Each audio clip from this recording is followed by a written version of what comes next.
ओम शांति।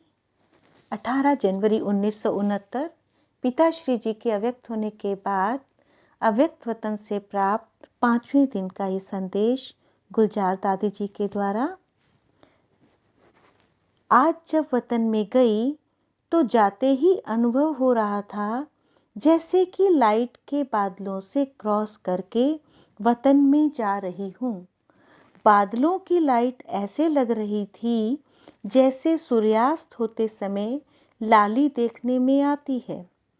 जैसे ही वतन में पहुंची तो वहां भी ऐसे ही देखा कि लाइट के बादलों के बीच बाप दादा का मुखड़ा सूर्य चंद्रमा समान चमकता हुआ देखने में आ रहा था। सीन तो बड़ी सुंदर दिखाई दे रही थी, लेकिन आज का वायुमंडल बिल्कुल शांत था।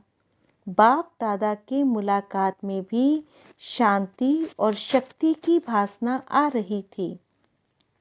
फिर तो मुस्कुराते हुए बाबा बोले, भल तुम बच्चे साकार शरीर में साकारी सृष्टि में हो, फिर भी साकार में रहते ऐसे ही लाइट माइट रूप होकर रहना है। जो कोई भी देखे तो महसूस करे कि यह कोई फरिश्ते घूम रहे हैं। लेकिन वह अवस्था तब होगी जब एकांत में बैठे अंतर्मुख अवस्था में रह अपनी चेकिंग करेंगे। ऐसी अवस्था से ही आत्माओं को आप बच्चों से साक्षात्कार होगा। आज वतन में एक तरफ तो बिल्कुल शांति थी, दूसरी तरफ फिर प्यार का रूप बहुत था। क्या देखा? बाबा की बाहों में सभी बच्चे समाये हुए थे। साथ साथ प्रेम का सागर तो था ही। बाबा ने कहा, तुम शक्तियों को भी सर्व आत्माओं को ऐसे ही अब अपने समीप लाना है।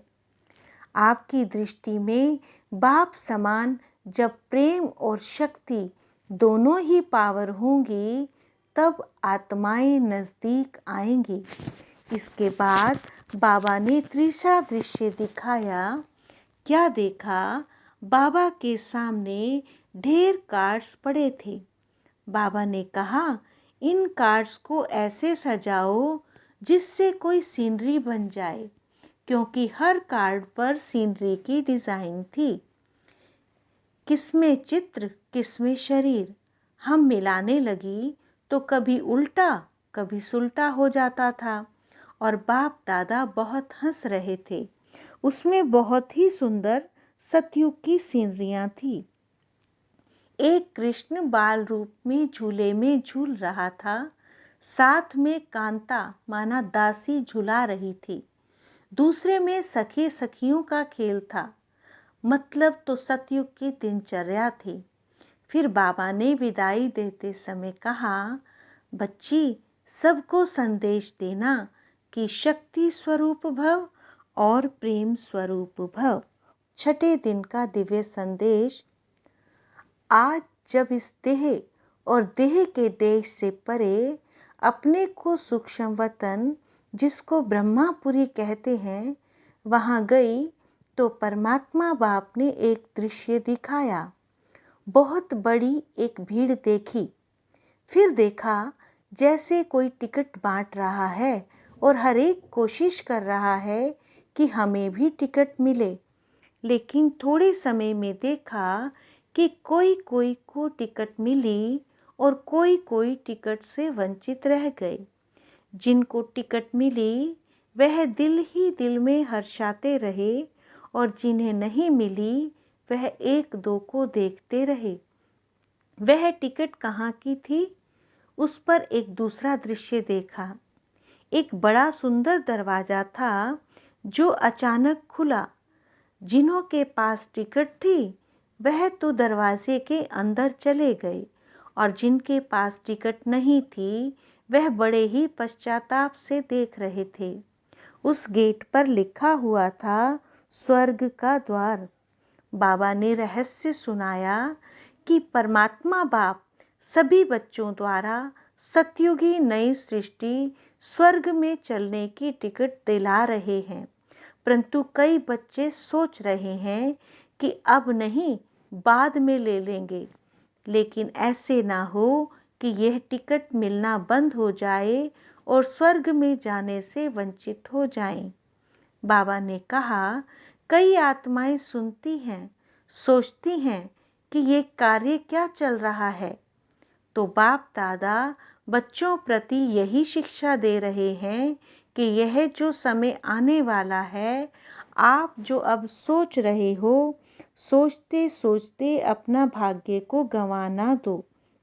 यह दृश्य दिखाया। फिर दूसरी सीन देखी कि नदी बह रही थी। उस नदी में दूर दूर से कई लोग आकर स्नान कर रहे थे। कई फिर वहाँ ही नज़दीक थे, लेकिन नहा नहीं रहे थे, बल्कि उनसे कई पूछ रहे थे कि नदी कहाँ है, हम जाकर स्नान करें। लेकिन जो नज़दीक रहने वाले थे, उनको नदी में स्नान करने का महत्व नहीं था, और जो प्यासे थे उनको भी उस प्यास का मूल्य कम कराते थे। फिर बाबा ने कहा कि बच्ची, यह जो ज्ञान गंगा है, गंगा के नज़दीक वाले आबू निवासी हैं। दूर दूर से आकर तो इसमें स्नान करते हैं, लेकिन यहाँ वाले इस महत्व को ना जान उनको टालते हैं। तो कहाँ ऐसे ना हो इस भूल में रह जाएं। इसीलिए बाप दादा के सब बच्चे हैं, भल आज्ञाकारी बच्चे नहीं हैं, फिर भी बच्चे तो बाबा के प्रिय हैं।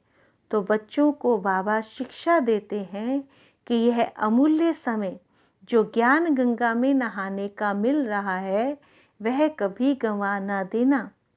फिर थोड़े समय में देखा कि कईयों ने तो स्नान किया, कईयों ने जल को भरकर रखा, लेकिन कुछ समय के बाद नदी ने रास्ता पलट लिया, और जिन्होंने नहीं नहाया, ना भरकर रखा, वह औरों से एक एक बूंद मांग रहे थे, तड़फ रहे थे। तो बाबा ने कहा, ये समय अभी आने वाला है।